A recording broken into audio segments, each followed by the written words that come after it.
So today on Gear Review, what we're going to do is we're going to take a look at power attenuators. We're going to kind of do basically a quick how-to, as in how to use a power attenuator, what power attenuator is good for your rig, some of the different types of power attenuators, and yeah, that's pretty much it. So let's just dive straight in. Basically what a power attenuator is usually it's a device that you put between your amp head and your cabinet that allows you to run the amp at high volumes, which helps you get a more, for lack of a better term, more lively sound out of your amp, because you're actually opening it up, you're letting the preamp tubes really,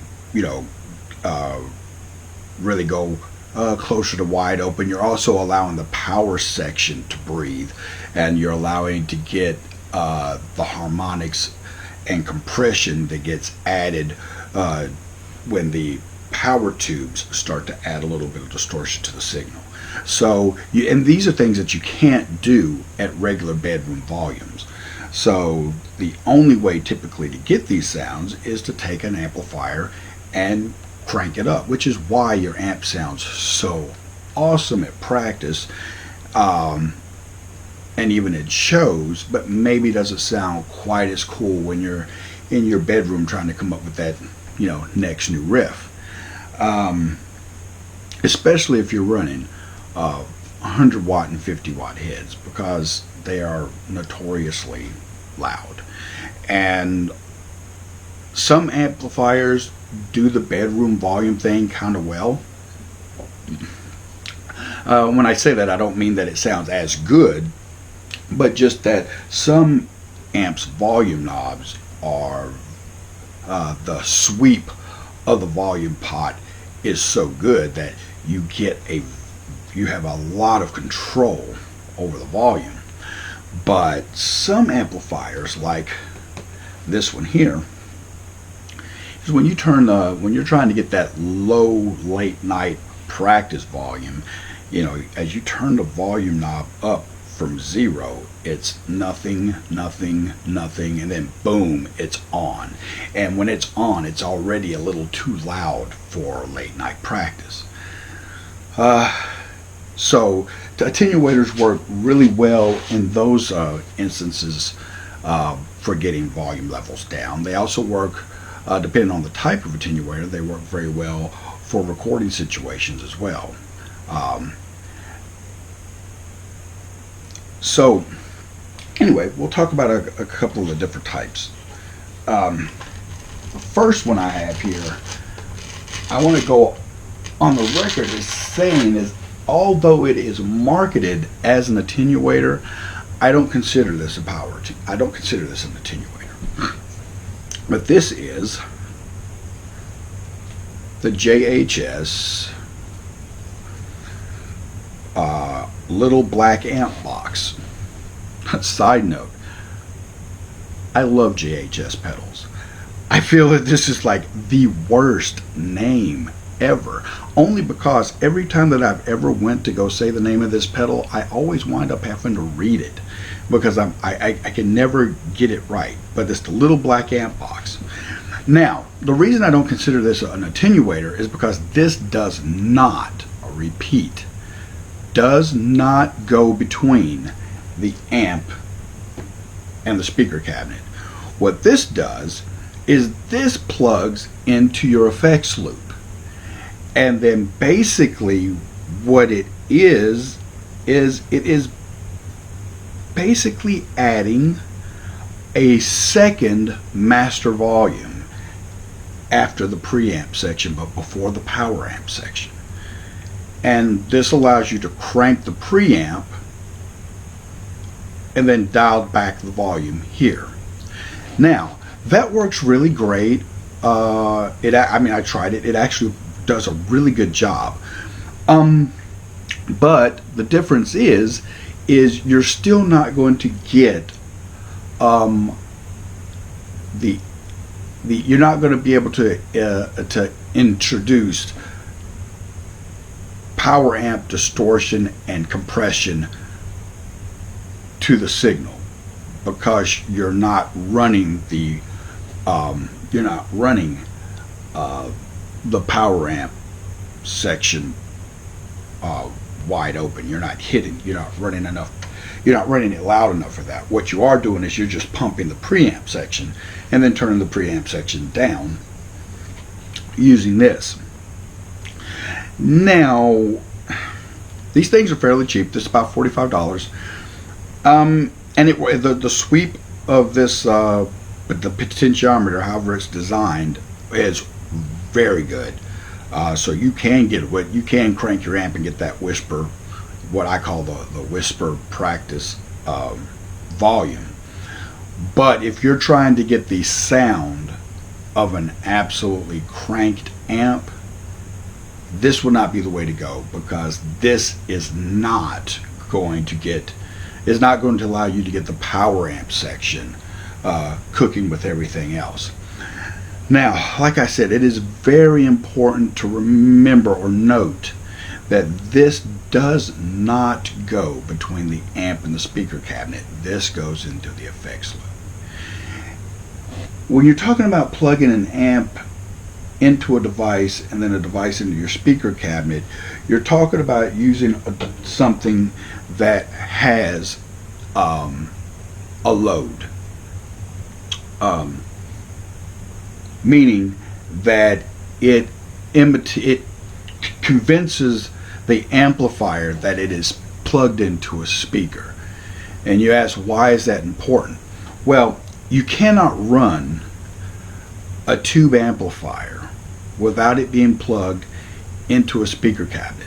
And not only does it, because if you run the amp without it being plugged into a speaker cabinet, you will blow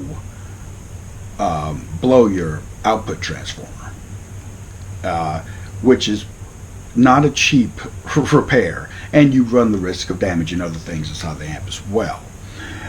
Not only does your amp have to be plugged into a speaker cabinet, it has to be plugged into a speaker cabinet at the correct ohm rating. Meaning, if you plug a speaker cabinet into the wrong ohm rating and you do it for any considerable amount of time, you still run the risk of blowing your output transformer and possibly damaging other things inside your amp. Essentially what you're going to do is you're going to blow your head. And that's not a good day for anybody under any circumstance. So always remember to keep your amp plugged into a speaker cabinet. If it's not plugged into a speaker cabinet, make sure it is plugged into a device that emulates having the amp plugged into a load. If you don't, you're going to kill your amp. This is very important that I get that out before we go any further, because I don't want anyone to misinterpret anything. That is why you can't put this between the amp and a speaker cabinet, because this does not emulate or create a load of any type. And if you plug your amp into this, you're gonna blow your output transformer. Okay, now moving on. But like I said, so now what a true attenuator does, which like I said, I don't consider what the JHS does to be a true attenuator, although it does allow you to crank the preamp section and dial back the volume. But what a true attenuator does is it allows you to run the amp at stage volumes or higher, and allows you to crank down the volume and make the amp make the sound level or the sound threshold a lot lower. Now you have different types of attenuators. You have active ones, you have passive attenuators, and there are two different style of passive attenuators. Both my attenuators are passive attenuators. This type of attenuator here, and this is the Power Plug 612 attenuator, which is a 16 ohm 100 watt max attenuator by a company called Recycle Sound. Now what this attenuator does, what this attenuator does is it gives you two switches. Each switch takes the amp down by 6 dB. So you have 12 dB total of attenuation. 6 and then 12.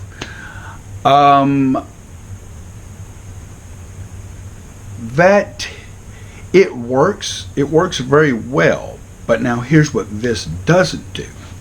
Because these are set attenuation levels, you can only get down to a certain volume, and then that's it. Then the only thing you can do at that point is turn the amp down. And I will tell you that with an amp set to run at stage volumes using this, it does not get down to what I would consider bedroom practice level. But I mean, if you're just trying to cut down on how loud the stage volume is, or cut down how loud the room volume is in the studio, this will work fine. Now, for an attenuator like this, first of all, these are made for very specific ohm ratings. Meaning, if you have a 16 ohm speaker cabinet, then you'll need to get the one of these that's rated for 16 ohm. If you have an 8 ohm speaker cabinet, you'll need to get one that's rated for 8 ohms. And you always have to have for this type of attenuator, you always have to have the speaker cabinet plugged in at all times. If you unplug the speaker cabinet, you still run the risk of damaging the output transformer. Now, the way an attenuator like this works is it takes, when you turn the volume up high, it basically takes what would be the equivalent of the sound coming out of the amp, converts a portion of it back into power or heat, and then it has resistors on the inside that then dissipate the heat off and only sends a little bit of the power to the speaker cabinet. And you'll even notice that when you look at these things do get warm too. When you look at power attenuators like this, you'll notice that it bears a little bit of resemblance. If you've ever done any work on computers or electronics, you'll notice that it visually kind of looks like a heat sink. And I think that is part of the design as well, to help dissipate more heat or more power, which is how this piece works. So yeah, there's not a whole lot more that you can say about these, except for, like I said, because of the way it works, you know that it puts off a lot of heat. It does get hot. So if it gets hot, don't think that, oh no, something's wrong, it's damaged. That's actually, it's doing what it's supposed to be doing. And it has set dB attenuation, so you don't have full control over how loud or quiet you get your amp. But like I said, if you're just needing to knock a little bit, if you're just needing to take a super loud amp and make it a little bit more reasonable, this is not a bad way to go. Now, third type, which is also truly a real attenuator, is this one. Now this is the Weber Mass 3. Now the difference in the way this one works is that this has it's not an active attenuator, but it has a motor in it, and the motor simulates the movement of a speaker. So it does have an actual internal load inside the box. And that means that I can plug my amp into this, and I can unplug my speaker cabinet, and it's not going to blow the output transformer, because the amp still believes that it is sending a signal to a speaker cabinet. So the output transformer works in conjunction with the motor that is simulating a load inside this box. Now these type of attenuators can use, or are able to send, because you see I have two controls on the front, which is line out tone and line out volume. So I can send a line out of this directly to my recording software and record silently without a speaker cabinet. And this one has three different volumes for the attenuation. It's basically a 3-band attenuator. It does bass, middle, and treble. Your bass being the master volume, basically, and then the mid and treble. The higher you turn the bass up, though, the less noticeable or effective the middle and treble knobs are. But that does help allow you to, because when you attenuate the sound down, your sound character is going to change. Well, first of all, if you're used to playing your amp at a low volume, know that when you crank the amp, your tone is going to change drastically. So however you have your EQ set for playing your amp at bedroom volumes, when you go to a gig and you crank that same amp up, your bass, middle, and treble will not stay the same as far as dial settings if you're trying to keep the same tone. You'll definitely have to reshape everything here, because as the amp gets hot, the louder it gets, and as the tubes get hot and really start to get going, you're going to get more gain, more saturation, more compression. You're going to get more low end, more lower mids. So you'll definitely have to tweak that. So saying that, when you plug into this and you crank the amp and you hit it on attenuation, your sound is going to change a little bit. Well, this helps kind of reshape that a little bit, but you're still going to have to do a little bit, on your actual parametrics on your actual amp. There's not a lot more to tell about the Weber, except for that it is foot switchable. It has a foot switch that you can attach to it that allows you to foot switch between attenuated sound and unattenuated sound.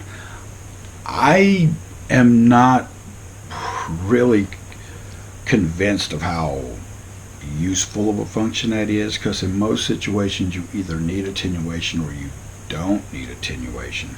But I can tell you a possible situation for that is, I have noticed, and I can explain why that is in a minute, but I have noticed that when I'm using the attenuation and I've got the amp cranked and the gain going, if I switch over to my clean channel, a lot of times my volume is almost gone.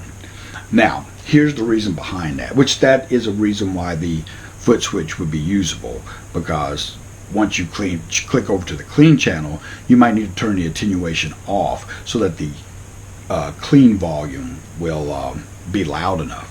Now I'll explain why that is now. That kind of feeds into the conversation of how to pick an attenuator. Now most people would say, hey, it's easy to pick an attenuator. I have a 50 watt head, I'll get a 50 watt attenuator. Or I have a 20 watt head, so I'll get an attenuator rated for 20 to 30 watts. Or I have a 100 watt head and I'll get an attenuator rated for 100. And That's exactly how I thought. But the correct answer to that is eh. That is the exact wrong recipe. And I did a lot of research when I was looking at getting an attenuator. And doing so, I found information that I had never been told before a day in my life.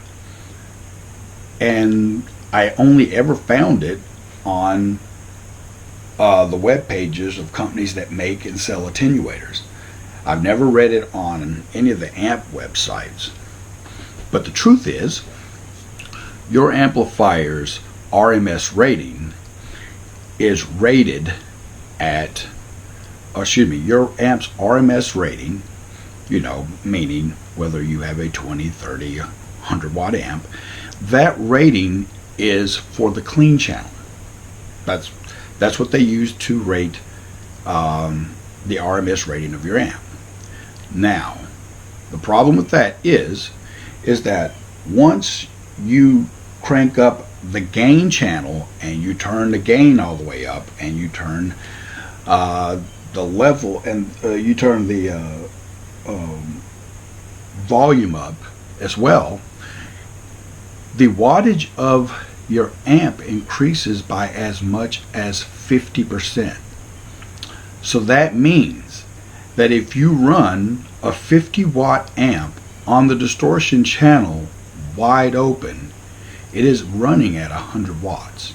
So that means if you have a 50 watt amp and you want to crank the amp wide open and attenuate it, then you need a 100 watt attenuator.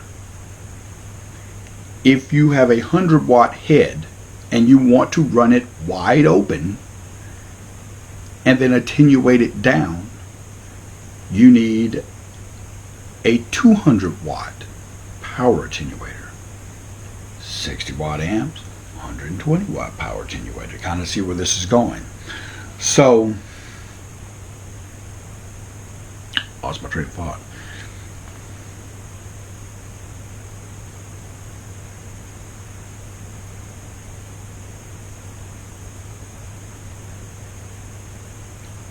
But now the flip side of that is, if that's only if you're running the amp on the distorted channel at full volume.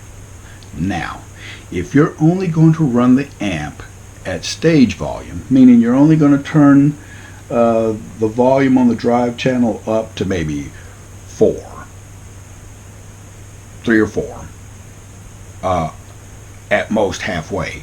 If you only want to turn it up that loud and then attenuate it down to be able to do bedroom practice, or turn it up to number 3 to where just to get it fuller sounding, but then drop it down to whisper volume, then you can easily use the exact same rating attenuator as amp you have. So meaning if all you want to do is just turn the amp up to 3 and attenuate down to bedroom, then in that instance you could use a 50 watt attenuator for a 50 watt head, a 100 watt attenuator for a 100 watt head. Just know that if you crank that amp wide open and try to use the attenuator to attenuate the power down, and you don't have at least twice the attenuator rating as you do amp wattage, then it's probably not going to work out, and you run the risk of damaging something. So I just thought that was interesting. I know this, I've never read that, but I understood it once I started using an attenuator and would go from my dirty to clean, because when I would go to my clean, I would notice that there was drastic volume drops, and it didn't matter how high I turned up the clean. After I got the dirty channel to a certain level of volume, I couldn't get the clean channel to keep up with it, and that's why. Because in most situations you'll not notice that, because you would have to have the amp up to an extreme level, to a decent level, to start to notice how much more power is on tap in the distorted channel than necessarily in the clean channel. Now, I want to go back to talking about the JHS. Let's read it again. A little black amp box. I want to touch on that. Like I said, I do like this product. Your sound, as opposed to what sounds better, attenuating it after the power section with something like this, or in the preamp section with something like this, really is dependent upon the player, because some players are used to playing with just preamp distortion. Some players never really crank their amp up loud enough to have heard what it sounds like when the power amp starts, the power tubes start to kick in with their distortion and their compression. And if you're one of those people, and if you usually play with the volume on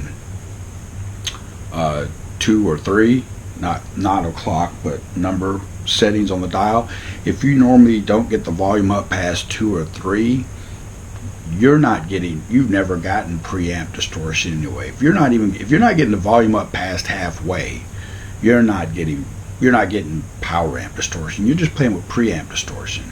And if that's you, if